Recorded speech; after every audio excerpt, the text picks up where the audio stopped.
Hello' guys, আজি আমি বনাম তিল গাহৰি। তো তিল গাহৰি বনাবৰ প্ৰথমতে ভালদৰে ধুই লোৱা তিলখিনি কেৰাহীত অকণমান গৰম কৰি গুড়ি কৰি ল'ম। গুড়ি কৰি হোৱাৰ পিছত আমি দুটা পিঁয়াজ, কেইটামান জলকীয়া, বিলাহী আৰু আদা নহৰু ল'ম। আদা নহৰুখিনি আমি ভালদৰে গুড়ি কৰি ল'ম। তাৰপিছত কেৰাহীখন গৰমাই আমি তাতে তেল মাংসকেইপিচ দি গাহৰিৰ পৰা তেল উলিয়াই ল'ম, যাতে সেই তেলতে আমি বাকী গোটেই মছলাখিনি ভাজিব পাৰোঁ। তেতিয়া সেই তাতে পিঁয়াজ, জলকীয়া, অকণমান হালধি দি লৈছোঁ। হালধিখিনি ভালদৰে মিহলাই ইয়াত আমি আদা নহৰু আৰু বিলাহীখিনি দি দিম। বিলাহীখিনি দি অকণমান লৰাই ঢাকি ৰাখিম।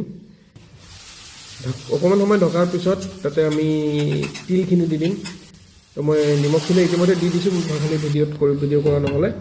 তিলখিনি দি অকণমান সময় ঢকাৰ পিছত প্ৰায় হৈ গৈছে। তো তাতে এতিয়া আমি ধনিয়াখিনি কাটি দিছোঁ আৰু টপ গৰমা গৰম গাহৰি মাংস ৰেডি হৈ গৈছে উইথ তিল। তো এতিয়া আমি ভাতৰ সৈতে